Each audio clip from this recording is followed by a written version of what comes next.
ವ್ಯಕ್ತಿ ಮಹಾರಾಷ್ಟ್ರದಾಗಿರ್ತಕ್ಕಂಥ ಒಬ್ಬ ವ್ಯಕ್ತಿ, ಅವನ ಹೆಸರು ಅನಿಲ್ ಬೋರ್ಕರ್ ಅಂತ ತಿಳ್ಕೊಂಡು, ನಿಮಗೆಲ್ಲ ಗೊತ್ತಿರಲಿ, ಹೋಗಿ ನೆಟ್ನಾಗ ಯಾರು ಓದೋರು ಗೊತ್ತಾಗ್ತದೆ. 2025 ನೀಟ್ ಬರೆದವ. 19 ವರ್ಷದ ಹುಡುಗ ನೀಟ್ ಪರೀಕ್ಷೆ ಬರೆದ್ರೆ 25 ಲಕ್ಷ ಮಂದಿ ಪರೀಕ್ಷೆ ಬರೆದಿದ್ರು. ಅದನ್ನು 25 ಲಕ್ಷ ಮಂದಿ ಪರೀಕ್ಷೆ ಬರೆದ್ರೆ ಅದರೊಳಗೆ ಎಷ್ಟನೇ ರ್ಯಾಂಕ್ ಬಂದಿದ್ದ ಅಂದ್ರೆ 1475 ರ್ಯಾಂಕ್ ಬಂದಿದ್ದೀವ.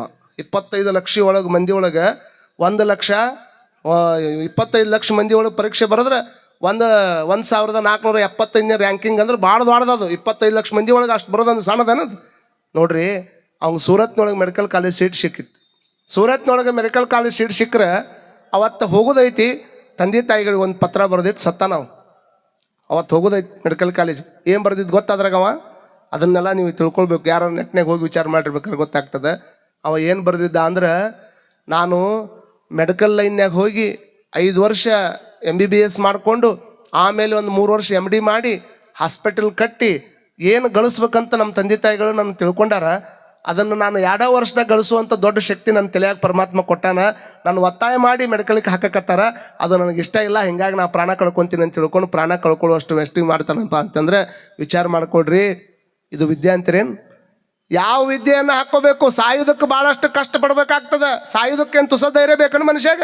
ಒಂದು ಸಣ್ಣ ಮುಳ್ಳು ನಟ್ರ ಮನುಷ್ಯ ಯಪ್ಪ ಅಂತಾನ. ಆದರೆ ಸಾಯ್ಬೇಕಾದ್ರೆ ಎಷ್ಟು ತ್ರಾಸ ಹಾಕಿರ್ಬೋದು. ಸಾಯುವುದಕ್ಕೆ ಅಷ್ಟಾಕೊಂಡ ತ್ರಾಸಿದ್ರೂ ಸಹಿತ ಅದನ್ನು ಅಪ್ಕೊಂಡು ಸಾಯುವಂಥ ವ್ಯಕ್ತಿಗಳು ಹುಟ್ಟ್ಯಾರ ಅಂತಂದ್ರೆ ನಾವು ಧೈರ್ಯ ತಗೊಳ್ಳೋದಾದ್ರೆ ಸಾಯುವುದಕ್ಕೆ ತಗೊಳ್ಳೋದು ಬೇಡ, ಬದುಕೇ ತೋರಿಸ್ತೀನಿ ಅನ್ನೋದಕ್ಕೆ ಧೈರ್ಯ ತಗೊಂಡ್ರೆ ಮಾತ್ರ ಮನುಷ್ಯನಿಗೆ ಏನಾದರೂ ಆಕೈತಿ. ಅದನ್ನು ಬಿಟ್ಟು ಸಣ್ಣ ಪುಟ್ಟ ವಿಷಯಕ್ಕೆ ಮಕ್ಕಳು ಎಷ್ಟೋ ಮಂದಿ ನೋಡ್ರಿ ನೀವು, ನಮ್ಮ ಕಡೆ 10th ಎಕ್ಸಾಮ್ ಮುಗಿದು ಕೂಡಲೇ ಪರೀಕ್ಷೆ ಬರ್ತಾವೆ. ಪರೀಕ್ಷೆ ಬಂದ ಕೂಡಲೇ ಹುಡುಗರು ಹೆದರ್ತಿರ್ತಾವೆ. ಮಕ್ಕಳ ವಿಷಯದೊಳಗೆ ಯಾವತ್ತೂ ಆತಂಕವನ್ನು ಹುಟ್ಟಿಸುವಂಥ ಪ್ರಯತ್ನ ಮಾಡಕ್ಕೆ ಹೋಗ್ಬೇಡ್ರಿ. ಅವು ಕೇಳ್ರಿ, ತಮ್ಮ ಆರಾಮ್ ಪರೀಕ್ಷೆ ಬರೋದು ಬಾ, ಏನಾದರೂ ಒಂದು 4 ಮಾರ್ಕಸ್ ಕಮ್ಮಿ ಬಿದ್ದರೆ ನಡೀತದ, ಹೇಳಿಕೊಡ್ರಿ ಮಕ್ಕಳಿಗೆ ಏನಂತ. ನೀ ಶಾಲಿ ಒಳಗೆ ಪರೀಕ್ಷೆದೊಳಗೆ ಫೇಲ್ ಆದರೂ ಚಿಂತೆ ಇಲ್ಲ ತಮ್ಮ, ಶಾಲಿ ಪರೀಕ್ಷೆ ಒಳಗೆ ಫೇಲ್ ಆದರೂ ಚಿಂತೆ ಇಲ್ಲ.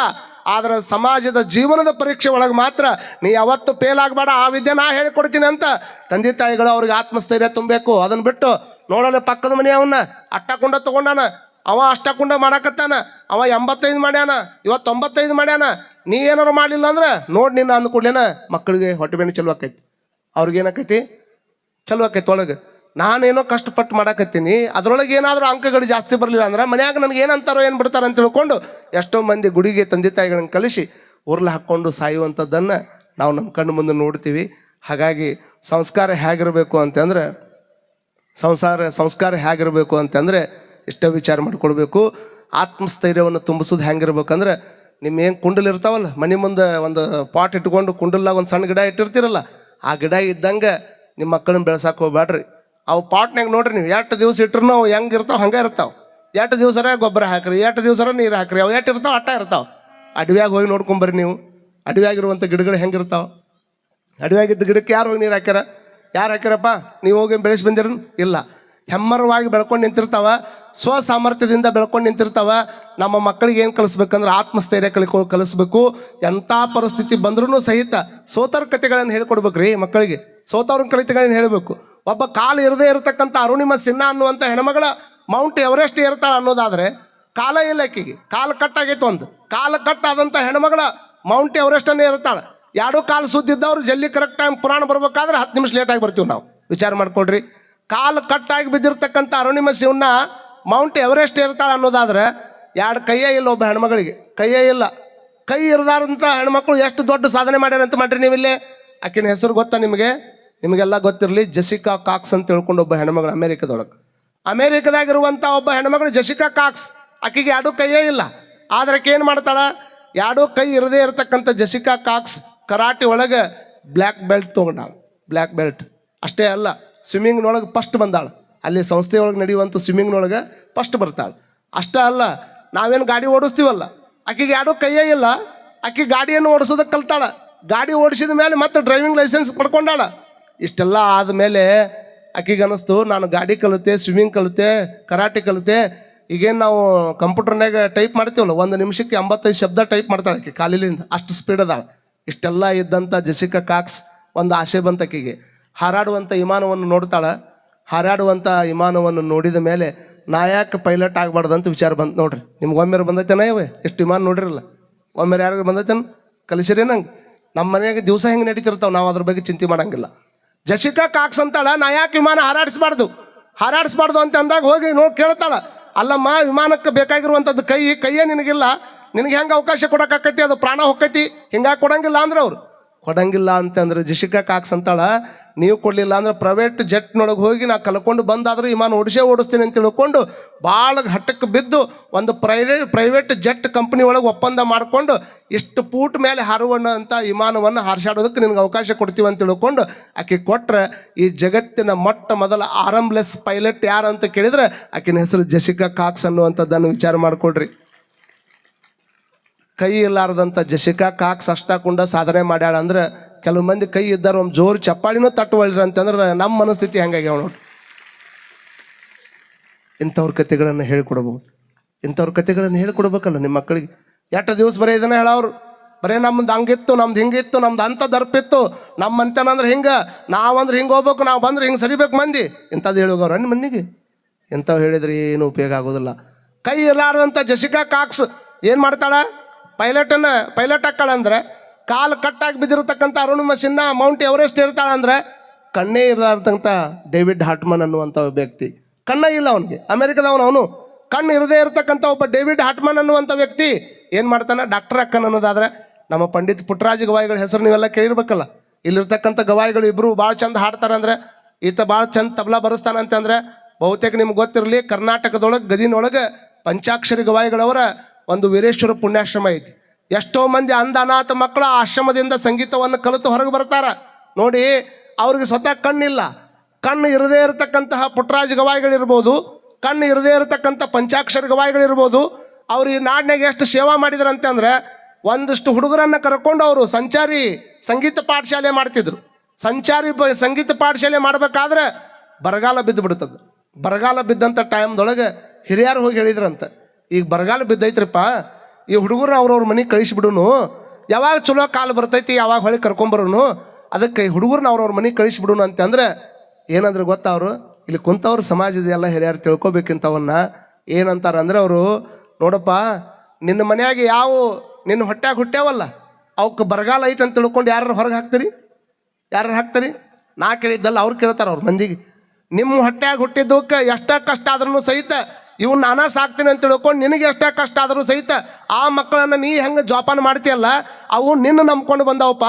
ಇವು ಕಣ್ಣಿಲ್ಲ ಕಾಲಿಲ್ಲಾರ್ದಂಥ ಅಂದ ಮಕ್ಕಳು ಇವು ನನ್ನ ನಂಬ್ಕೊಂಡು ಬಂದಾವ ಅಂದ್ರೆ, ತಬಲಾ ಡಗ್ಗ ತಂಬೂರಿಯನ್ನಾದರೂ ಮಾರಿ ಈ ಮಕ್ಕಳು ಹೊಟ್ಟೆ ತುಂಬಿಸ್ತೀನಪ್ಪ, ಇವು ನನ್ನ ಹತ್ರ ಇರಬೇಕನ್ನುವಂಥ ಮಾತನ್ನು ಹೇಳ್ತಾರಪ್ಪ ಅಂತಂದ್ರೆ, ಕಣ್ಣಿರದೇ ಇರತಕ್ಕಂಥ ಅವರು ಅವತ್ತಿನ ಕಾಲಕ್ಕೆ ಮಲ್ಲಮ್ಮನ ನಾಟಕ ಆಡಿಸಿ ಅವರು ಸ್ವತಃ ಅವರೇ ಕೂತಂದು ಸ್ಕ್ರಿಪ್ಟ್ ಬರೋದು.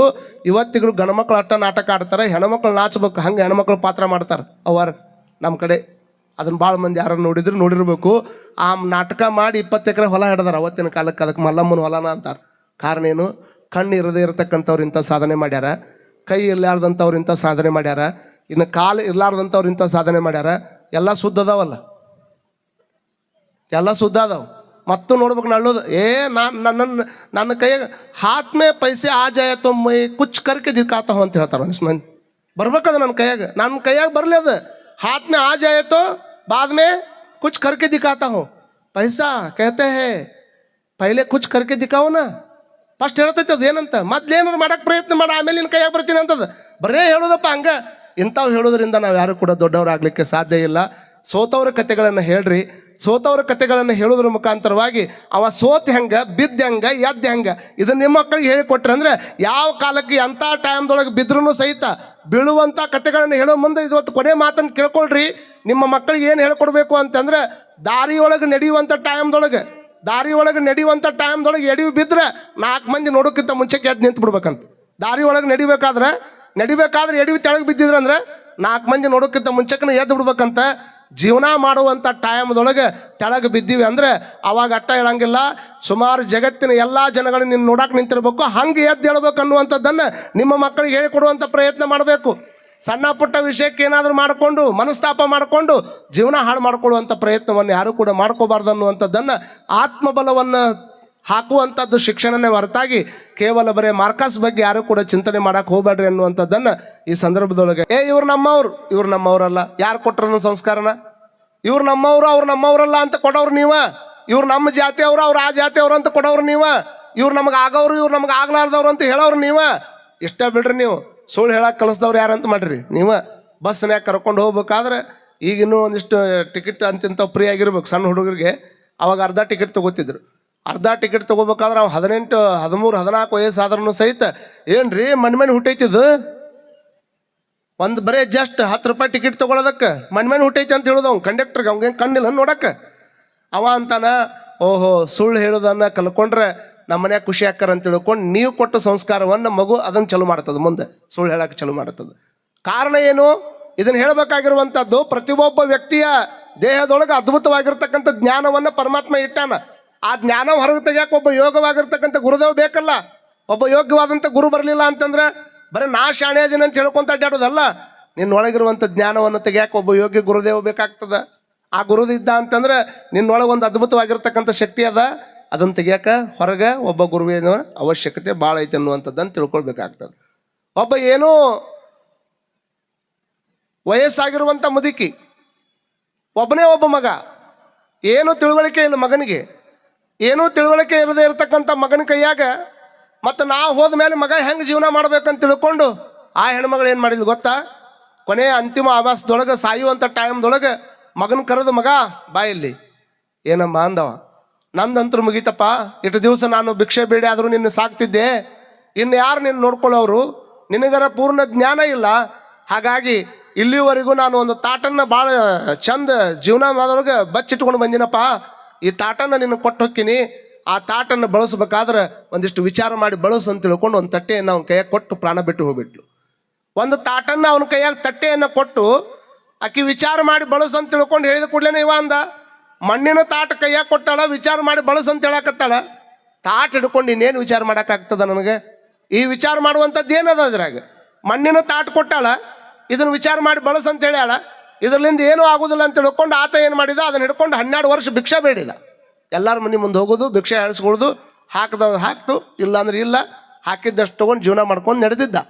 12 ವರ್ಷ ಆದಮೇಲೆ ಒಂದು ಗುಡಿ ಮುಂದೆ ಅದ ತಟ್ಟೆಯನ್ನು ಹಿಡ್ಕೊಂಡು ಭಿಕ್ಷೆ ಮಾಡಬೇಕಾದ್ರೆ ಅವಾಗ ಒಬ್ಬ ಜ್ಞಾನಿ ಬಂದ. ಅಲ್ಲಿ ಜ್ಞಾನಿ ಬಂದು ನೋಡ್ತಾನ, ಹುಡುಗ ನೋಡಿದ್ರೆ ಭಾರಿ ಚಲೋ ಅದಾನ, ಯಾವ ಅಂಗಾಂಗಗಳು ಏನು ವಿಕಾರ ಇಲ್ಲ, ಎಲ್ಲ ರೀತಿಯಿಂದ ಗಟ್ಟು ಮುಟ್ಟಾಗ್ಯದಾನ. ಆ ಹುಡುಗನ ಕೇಳಿದಂತ, ಅಲ್ಲ ಇಷ್ಟು ಸಣ್ಣ ವಯಸ್ಸಿನಾಗ ತಟ್ಟೆ ಹಿಡ್ಕೊಂಡು ಭಿಕ್ಷಾ ಬಿಡಾಕತ್ತೀಯಲ್ಲ, ದುಡಿದು ತಿನ್ಬೇಕಂತ ನಿನಗೇನು ಅನ್ಸಂಗಿಲ್ಲ? ಹಿಂಗಂದಾಗ ಅವ ಅಂದ, ದುಡಿಬೇಕಂತೇನೋ ಮನಸ್ಸದ ರೀ, ಆದ್ರೆ ನಮ್ಮ ತಾಯಿಯರ ಮಠ ನನಗೇನು ಗೊತ್ತಾಗಲಿಲ್ಲ. ಆಕೆ ಹೋಗೋ ಮುಂದೆ ಒಂದು ತಾಟ್ ಕೊಟ್ಟಾಳ, ಇದನ್ನು ಬಿಟ್ಟರೆ ಬೇರೆ ಆಸ್ತಿನೇ ಇಲ್ಲ, 1 ರೂಪಾಯಿ ರೊಕ್ಕನೇ ಇಲ್ಲ.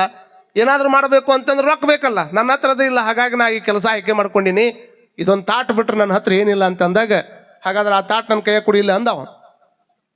ಅವಾಗ ಹೇಳಿದಂತ, ನೋಡ್ರಿ ತಾಟನ್ನು ನಮ್ಮ ತಾಯಿ ನನ್ನ ಕೈಯಾಗ ಕೊಡ್ಬೇಕಾದ್ರೆ ವಿಚಾರ ಮಾಡಿ ಬಳಸು ಅಂತ ಹೇಳಿಕೊಟ್ಟಾಳ. ವಿಚಾರ ಮಾಡಿ ಹೇಳಿ ಬರೆಸ್ಕೊಟ್ಟಾಳ ಅಂದಾಗ ಮತ್ತೆ ಏನು ವಿಚಾರ ಮಾಡಿ, ಇದ್ರಾಗ ಏನು ವಿಚಾರ ಮಾಡೋದು ಐತ್ರಿ, ಇದು ಮಣ್ಣಿನ ತಾಟ, ಇದನ್ನು ಹಿಡ್ಕೊಂಡು ಭಿಕ್ಷೆ ಬೇಡಕತ್ತೀನಿ, ಇಷ್ಟ ನಾ ಮಾಡಿದ್ದು ಅಂದಾಗ, ಯಾವ ವ್ಯಕ್ತಿ 12 ವರ್ಷ ತಾಟ ಹಿಡ್ಕೊಂಡು ಭಿಕ್ಷಾ ಬೇಡಿದ್ದ ಅವನಿಗೆ ಅದ್ರ ಬಗ್ಗೆನೇ ಏನೂ ನಾಲೆಜ್ ಬಂದಿರಲಿಲ್ಲ. ಒಂದು 5 ನಿಮಿಷ ಆ ತಾಟನ್ನು ಕೊಡು ಇಲ್ಲ ನನ್ನ ಕೈಯಾಗ ಅಂತ ಹಿಡ್ಕೊಂಡು ಏನು ಜ್ಞಾನಿ ಹಿಡ್ಕೊಂಡು ನೋಡ್ತಾನ. ವಿಚಾರ ಮಾಡಿ ಬಳಸಂದ್ರೆ ಈ ಮಣ್ಣಿನ ತಾಟ್ನೊಳಗೆ ಏನೋ ಒಂದು ಶಕ್ತಿ ಇರಬೇಕಂತ ತಿಳ್ಕೊಂಡು ಒಂದು ಕಲ್ಲನ್ನು ತಗೊಂಡು ಉಜ್ಜಿದ ಅದನ್ನು ತಿಕ್ಕಿ ನೋಡಿದ್ರೆ ಅದು ಮಣ್ಣಿನ ತಾಟ ಆಗಿರಲಿಲ್ಲ, 1 kg ಬಂಗಾರದ ತಾಟಾಗಿತ್ತದು. 1 kg ಬಂಗಾರದ ತಾಟನ್ನು ಹೊರಗೆ ತೆಗೆದು ಹೇಳ್ತಾನೆ, ಅಲ್ಲೋ kg ಬಂಗಾರ ಕೈಯಾಗಿ ಇಟ್ಕೊಂಡು ಭಿಕ್ಷಾ ಬಿಡ್ಕೊಂಡು ತಿನ್ನಕತ್ತಿ ಅಲ್ಲೋ, ಇದ್ರ ಬಗ್ಗೆ ಜ್ಞಾನನೇ ಇಲ್ಲಲ್ಲ ನಿನಗೆ. ಅವಾಗವ ಅಂತಾನ, ನಾನು ಅದನ್ನು ನೋಡಲೇ ಇಲ್ಲ ರೀ, ನನಗೆ ಗೊತ್ತಾಗಲೇ ಇಲ್ಲ ರೀ ಅಂತ ತಿಳ್ಕೊಂಡು ಅವು ಹೇಳಿದಂತೆ. ಅವ್ರ ತಾಯಿ ಏನು ವಿಚಾರ ಮಾಡಿದ್ಲು, ಈ ಹುಡುಗನಿಗೆ ಇನ್ನೂ ಕೂಡ ಅಲ್ಪ ಜ್ಞಾನದ, ಬಂಗಾರ ಯಾವುದು, ಬೆಳ್ಳಿ ಯಾವುದು, ಕಲ್ಲು ಯಾವುದು ಗೊತ್ತಿಲ್ಲ, ಇದನ್ನು ಹಿಂಗೆ ಕೊಟ್ಟು ಹೋದೆ ಅಂತಂದ್ರೆ ಯಾರಾದ್ರು ಇಸ್ಕೊಂಡಾರ ಅಂತ ತಿಳ್ಕೊಂಡು ಮ್ಯಾಗ ಮಣ್ಣಿನ ಲೇಪನ ಮಾಡಿ ವಿಚಾರ ಮಾಡಿ ಬಳಸಪ್ಪ ಇದನ್ನ ಅಂತ ತಿಳ್ಕೊಂಡು ಕೊಟ್ಟು ಹೋಗಿದ್ಲಕ್ಕೆ ತಾಯಿ. ಆದ್ರೆ ಇವ ಅದನ್ನು ಹಿಡ್ಕೊಂಡು ಏನು ಮಾಡಿದ್ದ ಭಿಕ್ಷಾ ಬೇಡ್ಕೊಂತ ಹೊಂಟಿದ್ದ. ಭಿಕ್ಷಾ ಬೇಡ್ಕೊಂತ ಹೋಗಿ 12 ವರ್ಷ ಆದಮೇಲೆ ಒಬ್ಬ ವ್ಯಕ್ತಿ ಕೈಯಾಗ ಸಿಕ್ಕಾಗ ಅವ ಅದರ ಸ್ವರೂಪವನ್ನು ಹೇಗೆ ಬದಲಿ ಮಾಡಿದ್ನಲ್ಲ, ಹಂಗೆ ಇಲ್ಲಿ ಕುಂತಿರ್ತಕ್ಕಂಥವ್ರು ನಾವೆಲ್ಲ ಪರಮಾತ್ಮ ರೆಡಿ ಮಾಡಿರ್ತಕ್ಕಂಥ ಕಿಮ್ಮತ್ತಿನ ಬಂಗಾರದ ತಾಟಗಳು ನಾವು ಇಲ್ಲಿ ಕುಂತವ್ರು. ಪ್ರತಿಯೊಬ್ಬರ ದೇಹದೊಳಗನು ಅದ್ಭುತವಾಗಿರ್ತಕ್ಕಂಥ ಒಂದು ದೊಡ್ಡ ಶಕ್ತಿಯನ್ನು ಇಟ್ಟ ಕಳಿಸ್ಯಾನ. ಎಷ್ಟು ದೊಡ್ಡ ಶಕ್ತಿ ಇಟ್ಟಾನಂತೀರಿ ನೀವು? ಇದನ್ನು ಹೊರಗೆ ನಿನ್ನೊಳಗಿಂತ ಒಂದು ದೊಡ್ಡ ಶಕ್ತಿ ಐತೆ ಅಂತ ಹೇಳಿ ಕೊಡಾಕೊಬ್ಬರು ಬೇಕಲ್ಲ, ಅದನ್ನು ತೆಗಿಯಾಕೊಬ್ಬರು ಬೇಕಲ್ಲ. ಅದನ್ನು ತಂದೆ ಆದರೂ ತೆಗಿಬೋದು, ತಾಯಿ ಆದರೂ ತೆಗಿಬೋದು, ಒಬ್ಬ ಯೋಗ್ಯ ಗುರು ಆದರೂ ತೆಗಿಬೋದು, ಇವರೆಲ್ಲ ಮಾಡಿದ್ರೆ ಮಾತ್ರ ನನ್ನೊಳಗಿರತಕ್ಕಂಥ ಒಂದು ದೊಡ್ಡ ಶಕ್ತಿಯನ್ನು ಹೊರಗೆ ತೆಗೆಯೋಕ್ಕಾಕೈತೆ ಅನ್ನುವಂಥದ್ದನ್ನು ನಾವೆಲ್ಲರೂ ತಲೆಯಾಗಿ ಇಟ್ಕೊಳ್ಬೇಕಾಗ್ತದೆ. ಕಾರಣ ಏನು ಅಂತಂದರೆ, ಯಾವುದೇ ಒಬ್ಬ ವ್ಯಕ್ತಿಗೆ, ಸಣ್ಣ ಮಗುವಿಗೆ ಒಂದು ಮಾರ್ಗದರ್ಶನ ಅನ್ನುವಂಥದ್ದು ಭಾಳಷ್ಟು ಬೇಕಾಗ್ತದೆ. ಇವತ್ತು ಭಾಳಷ್ಟು ಮಕ್ಕಳನ್ನು ನಾವು ನೋಡ್ತೀವಿ. ಇವತ್ತು ಭಾಳಷ್ಟು ಮಂದಿ ತಂದೆ ತಾಯಿಗಳು ಏನು ಮಾಡಕತ್ತಾರಂದ್ರೆ, ನಮ್ಮ ಹುಡುಗರು ಏನಾಗ್ಬೇಕಂದ್ರೆ ಅವು ಭತ್ತವನ್ನು ತುಂಬುವಂಥ ಚೀಲ ಆಗ್ಬೇಕಂತ ವಿಚಾರ ಮಾಡಕತ್ತಾರ. ಭತ್ತವನ್ನು ತುಂಬುವಂಥ ಚೀಲ ಆದ್ರೆ ಏನು ಉಪಯೋಗ ಇಲ್ಲ ನಾಡಿನೊಳಗೆ. ಆದ್ರೆ ಭತ್ತ ಬೆಳೆಯುವಂಥ ಗದ್ದೆಯನ್ನಾಗಿ ನಿರ್ಮಾಣ ಮಾಡಬೇಕಾಗ್ಯದ ನಮ್ಮೆಲ್ಲರ ಮಕ್ಕಳನ್ನು ಅನ್ನುವಂಥದ್ದನ್ನು ತಾವು ತಲೆಯಾಗಿ ಇಟ್ಕೊಳ್ಬೇಕಾಗ್ತದೆ. ಭತ್ತ ತುಂಬಿ ಇಡೋಕೆ ಚೀಲ ತೊಗೊಂಡು ಏನು ಮಾಡೋದು? ಅದರೊಳಗೆ ಬರೀ ತುಂಬದಪ್ಪ, ಹಂಗೆ ಹಾಕೋದ ಎಲ್ಲ ಬರೀ ಶಿಕ್ಷಣ. ನಮ್ಮ ಜನ ಎಷ್ಟು ಮಂದಿಗಿದೆ, ಮುಂಜಾನೆ ಹೇಳ್ತೆ ನೋಡ್ಬೇಕು ನಮ್ಮ ತಾಯಂದ್ರು, ಏನು ಅದನ್ನು ಕಲಿ ಇದನ್ನು ಕಲಿ, ಅವ್ರು ಆಟ ಆಡಕ್ಕೆ ಬಿಡಂಗಿಲ್ಲ, ಮತ್ತೊಂದು ಬಿಡಂಗಿಲ್ಲ. ಬರೀ ಅಲ್ಲಿಂದ ಬಂದು ಕೂಡಲೇ ಟ್ಯೂಷನ್ಗೆ ಹೋಗು, ಟ್ಯೂಷನ್ನಿಂದ ಬಂದು ಕೂಡಲೇ ಮತ್ತೆ ಓದಿದ ಕೂಡಲೇ ಮುಂಜಾನೆ ಶಾಲೆಗೆ ಹೋಗು. ಬರೀ ಅಂಕ ಬೇಕು ಅಂತ ತಿಳ್ಕೊಂಡು ಮಾರ್ಕಾಸ್ ಸಂಬಂಧ ನಾವು ಬೆನ್ನು ಹತ್ತೀವಿ ಅಷ್ಟೇ. ಮಾರ್ಕಾಸಿಗಾಗಿ ವಿದ್ಯೆ ಕಲಿಸುವಂಥದ್ದು ವಿದ್ಯೆ ಅಲ್ಲ, ನೈತಿಕತೆಯನ್ನು ಕಲಿಸುವಂಥದ್ದು ವಿದ್ಯೆ, ಸಂಸ್ಕಾರವನ್ನು ಕಲಿಸುವಂಥದ್ದು ವಿದ್ಯೆ. ಎಷ್ಟು ಕಲಿತೀನಿ ಅನ್ನುವಂಥದ್ದು ಮುಖ್ಯ ಅಲ್ಲ, ನಾವು ಎಷ್ಟು ಬೆಳಕುವಂಥ ಸಂಸ್ಕಾರಯುತವಾಗಿರ್ತಕ್ಕಂಥ ಜೀವನವನ್ನು ನಡೆಸ್ತೀವಿ ಅನ್ನುವಂಥದ್ದು ಭಾಳ ಮುಖ್ಯ. ಹಾಗಾಗಿ ಇವತ್ತಿನ ದಿನಮಾನದಲ್ಲಿ ನಾವೆಲ್ಲ ತಿಳ್ಕೊಳ್ಬೇಕು, ತಂದೆ ತಾಯಿಗಳಾಗಿರ್ತಕ್ಕಂಥವ್ರು ಸಂಸ್ಕಾರವನ್ನು ಕೊಡಬೇಕಾದ್ರೆ ಭಾಳ ಎಚ್ಚರದಿಂದ ಕೊಡಬೇಕು. ಎಂಥ ಮಕ್ಕಳಿಗೆ ಹೆಂಗೆ ಸಂಸ್ಕಾರ ಕೊಡಬೇಕು ಅಂತಂದ್ರೆ, ಈ ಕಿನಾಲ ದಂಡಿ ಒಳಗೆ ಅಪ್ಪ ಅವ್ವ ಮಗ ಕೂಡ ಹೊಂಟಿದ್ರಂತ.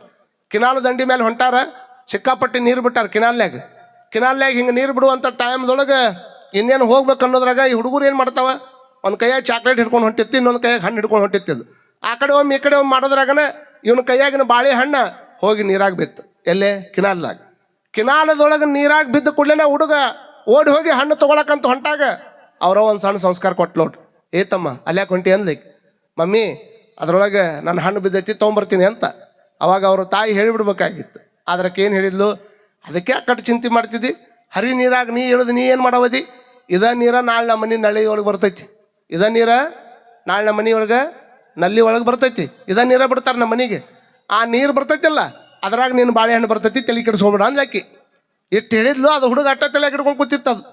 ಇದ ನೀರ ನಮ್ಮ ಮನೆ ಮಟ್ಟ ಬರ್ತೈತಿ, ಆ ನೀರಿನಾಗ ನನ್ನ ಬಾಳೆಹಣ್ಣು ಬರ್ತೈತಿ, ಅದು ಮನ್ಯಾಗ ತೊಗೊಂಡ್ರೆ ಆತಾಳ ಅಂತ ತಿಳ್ಕೊಂಡು ಆರಾಮ ಹೊಳ್ಳಿ ಬರಾಕತ್ತಿದ್ರು. ಅವರಪ್ಪ ನೀರು ಕುಡಿಯಾಕಂತ ತಿಳ್ಕೊಂಡು ಕೆನಾಲ್ನಾಗ ಇಡ್ದಾನ. ಇನ್ನೇನು ನೀರು ಕುಡಿದು ಬರ್ಬೇಕು ಅನ್ನೋದ್ರಾಗ ಕಾಲು ಜಾರಿ ಕೆಳಗೆ ಕೆನಾಲ್ನಾಗ ಬಿದ್ದಾನ.